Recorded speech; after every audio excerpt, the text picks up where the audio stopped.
There are currently no effective therapies for Alzheimer's disease. As lifespans increase and our population ages, Alzheimer's represents a looming public health problem of immense proportions, one that is also personal. 1 in 3 adults in the United States will die from Alzheimer's or age-related dementia, touching almost everyone as a patient or a caregiver. There are now 46 million people with Alzheimer's disease worldwide. The total societal costs associated with dementia will reach $2 trillion by 2030. Alzheimer's expenses are the greatest direct healthcare cost to the United States economy, greater than cancer and heart disease. New approaches to treat and reverse Alzheimer's disease are needed. Recent studies suggest that Alzheimer's disease disrupts brain signaling and how neurons synchronize. This specific type of neuron synchrony, altered in Alzheimer's disease, is called the gamma rhythm. Sensory information from our environment is critical to how the brain synchronizes and communicates, which aids in our ability to remember loved ones' names, recall what we did last week, and to pay attention to where we put our car keys. Altered gamma rhythms in Alzheimer's disease are due in part to the toxic accumulation of a SNP protein called amyloid beta, resulting in fewer neurons firing in synchrony. Research from the lab of Director Li Wei-Sai of the Picower Institute for Learning and Memory at MIT has sought to understand how Alzheimer's disease affects gamma rhythms in the brain, under the premise that abnormal neuronal firing populations play a key role in the symptoms of the disease.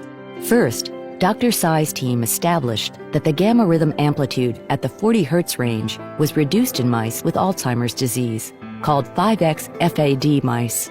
More specifically, the gamma rhythm was significantly decreased in a brain region crucial for learning and memory, the hippocampus. The diminished gamma rhythm in 5X-FAD mice occurred with the accumulation of amyloid beta, which eventually becomes toxic and results in neuronal death and memory loss.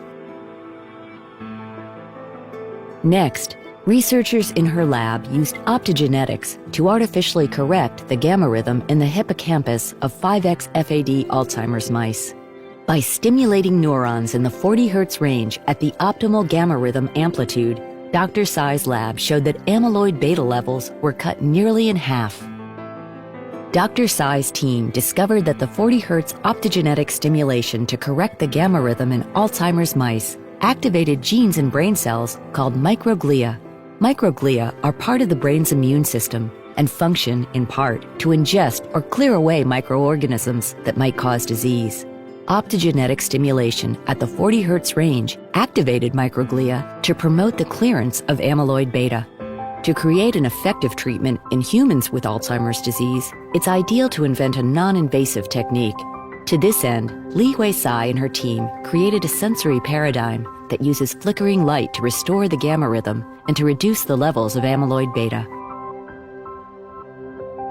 5X-FAD Alzheimer's mice were exposed to 40 Hz flickering light, which caused enhanced gamma rhythm neuronal activity and reduced amyloid beta levels by over 50% in the visual cortex.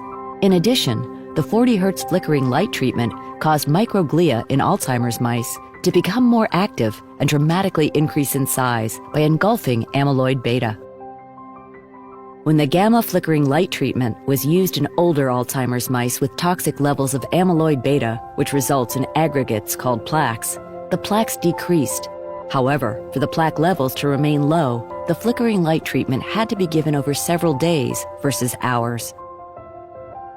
This unique, non-invasive approach might lead to the development of treatments that can affect the disease without the current pharmacological challenges of the blood-brain barrier or unexpected drug interactions. This technique is a big step in finding new and effective treatments for Alzheimer's disease that one day may halt and reverse the symptoms of a disease that impacts so many of us.